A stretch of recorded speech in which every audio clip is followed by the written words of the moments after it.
Hi everyone, Radhe Radhe, सत श्री अकाल, नमस्कार। मैं शिशिर स्वागत करता हूं आपके अपने यूट्यूब चैनल शिशिर की पाठशाला में और आशा करता हूं आप सभी काफ़ी अच्छे होंगे और मस्त होंगे। भैया कि आप सभी को पता है कि we all are preparing for our upcoming estate, जो कि हमारा दिसंबर को एग्जाम शेड्यूल भी जारी कर दिया गया है 7 और 8 दिसंबर को। और जो लेवल 1 का एग्ज़ाम जो है वो 8 दिसंबर को है आपका। तो देख सकते हैं आप लोग, हम लोग प्रिपरेशन भी कर रहे हैं भाई। और बाकी प्रीवियस ईयर के पेपर्स 2018 से आज 2018 का कर रहे हैं, उसके पहले वाले पेपर प्रीवियस ईयर के सब हम लोगों ने कर लिए हैं। ईवीएस और सीडीपी 30 प्लस 30 60 क्वेश्चन आपको यहाँ से मिल सकते हैं। तो ये 2018 का पेपर है। चलिए स्टार्ट करते हैं आज के पेपर को, जिसमें सीडीपी के कहाँ से क्वेश्चन पूछे गए थे और सेट ए है, ठीक है। तो चलिए स्टार्ट करते हैं पहले आज के क्वेश्चन को।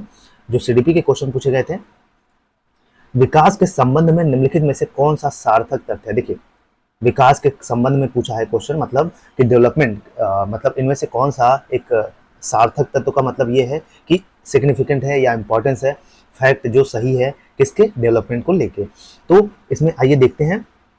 पहला ऑप्शन क्या कह रहा है, it does not follow a predictable pattern. ऐसा नहीं है, विकास जो है हमारा ये पूर्वानुमान प्रारूप के अनुसार नहीं होता है भाई। हम विकास का पूर्वानुमान कर सकते हैं, ठीक।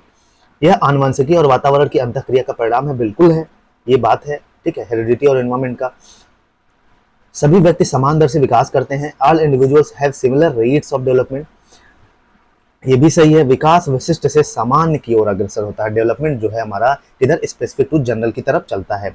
तो आपको बताना है, बताइए कौन सा इसमें से बेस्ट ऑप्शन है, बताइए।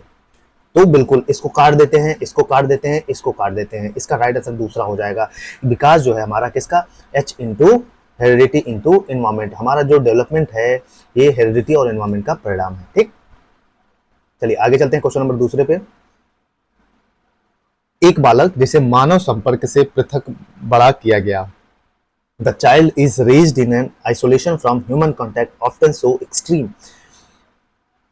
प्रायः दीर्घकाल तक अत्यधिक भाषा की कमी को दर्शाता है, जो बात की भाषा उद्भासना अनुभव द्वारा पूर्ण रूप से बिरले ही पूरी होती है। यह साक्ष्य भाषा विकास के कौन से पक्ष को बल देता है, that are ready entirely overcome by later exposure to language, this evidence support to which aspect of language development। देखिए क्वेश्चन क्या कह रहा है, क्वेश्चन ये कह रहा है कि एक बच्चा है जिसको मानव मतलब हमारे ह्यूमन संपर्क से, ह्यूमन कांटेक्ट से दूर रखा गया, किसी कमरे में रखा गया या कहीं भी रखा गया, और उसका क्या हुआ कि उसका जो भाषा डेवलपमेंट, लैंग्वेज डेवलपमेंट है वो थोड़ा देर बाद हुआ है, ठीक।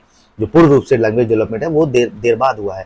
तो ये कौन से एस्पेक्ट ऑफ लैंग्वेज डेवलपमेंट का कारण है या कौन सा फैक्टर है जो इसमें अफेक्ट किया उसको, वातावरण किया, एनवायरमेंट किया, जैविकी, अंतःक्रियावादी इंटरेक्शनिस्ट या व्यवहारवादी प्रॉग्मेटिक। बताइए कौन सा बिहेवियर है जो बच्चे के लैंग्वेज को जो कम उसका डेवलप हुआ, तो कौन सा फैक्टर अफेक्ट करा है, बताओ।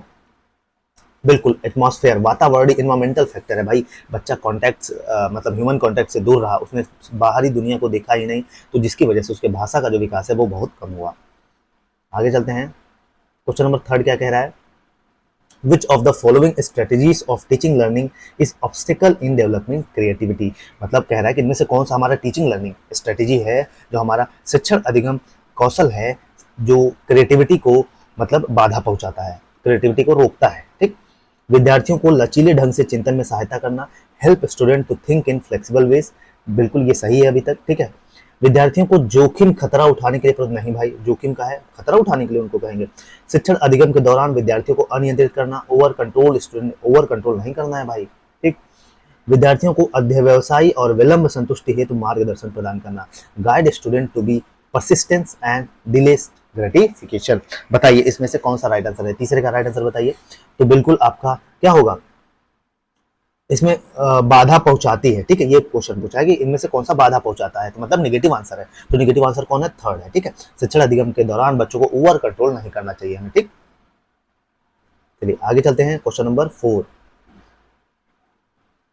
The nature of emotion correctly depicts in which of the following statement. संवेग की प्रकृति निम्नलिखित में से कौन से कथन से सही रूप से प्रकट होती है, बताइए। The nature of emotions correctly depicts in which of the following statement. संवेग जो इमोशन है हमारा किसमें सबसे अच्छे से दिखाई दे रहा है, किस स्टेटमेंट में, आपको बताना है, ठीक है। Some emotions has behavioural aspect, कुछ संवेगों का व्यवहारात्मक पक्ष होता है, ठीक है। संवेग जीव की अस्थायी अवस्था है, emotions are permanent state of the organism. Emotional expression can not be modified by learning. Emotional जो हमारा संवेगात्मक प्रकटीकरण है, मतलब एक्सप्रेशन है, उसको अधिगम के द्वारा परिवर्तित नहीं कर सकते हैं, ऐसा बिल्कुल नहीं है, कर सकते हैं। प्रत्येक संवेग के साथ एक भावना निहित रहती है, बिल्कुल हर इमोशन के साथ हमारा एक क्या होता है, एक फीलिंग होती है। बताइए चौथे का राइट आंसर बताइए। तो यही हो जाएगा भैया, हर इमोशंस के साथ आपको इमोशंस क्यों आते हैं, क्योंकि आपके अंदर फीलिंग्स रहती हैं, ठीक है, तो आपको वही बाहर आता है, उसी को इमोशंस कहते हैं, ठीक है। चलिए आगे चलते हैं। पांचवें में क्वेश्चन नंबर पांचवा क्या कह रहा है, which of the following parenting style is most effective for development of children social competence. इनमें से कह रहा है कि भैया बच्चों बच्चे का सामाजिक दक्षता, जिसको क्या कहते हैं, चिल्ड्रन का development of children social competence, ठीक है, सोशल कॉम्पिटेंस कहते हैं जिसको। तो जो सामाजिक दक्षता के विकास के लिए निम्नलिखित में से कौन सी परवरिश शैली अत्यधिक प्रभावी होगी। आपको ये बताना है, क्वेश्चन ये कह रहा है कि बच्चे का समाज का विकास करना, सामाजिक विकास करना है या सोशल कॉम्पिटेंसी डेवलप ज्यादा करना है, तो इनमें से कौन सी परवरिश होगी जो पेरेंटल स्टाइल होगी सबसे ज्यादा प्रभावी होगी। अधिनायकवादी, अथॉरिटेरियन, लापरवाह नेग्लेक्टफुल नहीं, प्राधिकारिक अथॉरिटेटिव ऐसा भी नहीं है, कृपालु इंटेलिजेंट। बताइए पांचवें का राइट आंसर बताइए। तो बिल्कुल हमारा क्या होना चाहिए, अथॉरिटेटिव होना चाहिए, ठीक है, प्राधिकारिक होना चाहिए। आगे चलते हैं। छठा, out of the following which tool is not seems to be appropriate for formative assessment. देखिए फॉर्मेटिव असेसमेंट से क्वेश्चन पूछ लिया, निम्नलिखित में से कौन सा उपकरण संरचनात्मक निर्माणात्मक आकलन के लिए उपयुक्त प्रतीत नहीं होता। बताइए फॉर्मेटिव असेसमेंट के लिए इसमें से कौन सा उपयुक्त नहीं है, ये आपको बताना है। प्रश्नोत्तरी क्विजेस होते हैं उसमें, मानदंड संदर्भित परीक्षण, क्राइटेरियन रेफरेंस टेस्ट, समूह परिचर्चा ग्रुप डिस्कशन होता है, वार्तालाप कन्वर्सेशन भी होता है, लेकिन क्या नहीं होता फॉर्मेटिव असेसमेंट में, आपको ये बताना है। छठे का राइट आंसर बताओ। बिल्कुल क्या नहीं होता, मानदंड संदर्भित परीक्षण, क्राइटेरियन रेफरेंस टेस्ट जो है ये हमारा फॉर्मेटिव असेसमेंट में नहीं आता। चलिए चॉम्स्की साहब से क्वेश्चन पूछ लिया गया, according to Chomsky an innate capacity to acquire language is the result of our uniquely human biological inheritance is called। चामस्की के अनुसार भैया जो भाषा अर्जित करने की अंतर्जात क्षमता है, मतलब चामस्की साहब कहते हैं कि जो बच्चे के अंदर होती है जो भाषा होती है वो जन्मजात होती है, तो मानव को जैविक वंशागत के फलस्वरूप प्राप्त हमारी अद्वितीय क्षमता को कहते हैं। तो ये जो हमारी ह्यूमन बायोलॉजिकल इनहेरिटेंस है इसको हम क्या कहते हैं बताइए। भाषा अनुकूलन श्रेणी, लैंग्वेज एडाप्टेशन डिग्री, भाषा अर्जन साधन, लैंग्वेज एक्विजिशन डिवाइस, भाषा स्वीकार इच्छा, लैंग्वेज एक्सेप्टेंस डिजायर, भाषा अर्जन क्षेत्र, लैंग्वेज एक्वायर्ड डोमेन। बताइए बताइए मेरे भैया बताइए, सातवें का राइट आंसर बताइए।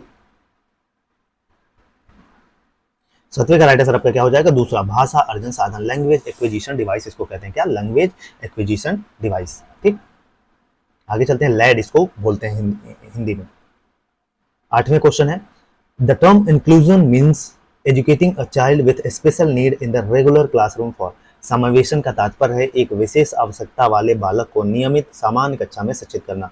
बताइए, एक इंक्लूजन का मतलब जिसमें सभी समान तरीके से पढ़े, बिना भेदभाव के पढ़े, इसको इंक्लूसिव क्लासरूम कहते हैं। ठीक, तो इसमें से कौन सी कक्षा में शिक्षित करते हैं, ठीक है, विशेष आवश्यकता वाले बालक को, कुछ समय के लिए, सम टाइम, अधिकांश समय के लिए, मोस्ट ऑफ द टाइम, पूरे समय के लिए, फुल टाइम, विद्यालय में, सामाजिक गतिविधियों के दौरान, during social activities in the school. बताइए आठवें का राइट आंसर बताइए। बिल्कुल किसमें, पूरे समय के लिए, ठीक है, फुल टाइम के लिए बच्चों को क्या, समावेशन का तात्पर्य है एक विशेष आवश्यकता वाले बालक को पूरे पूरे पूरे टाइम, ठीक है, पूरे समय के लिए कक्षा में शिक्षित करना।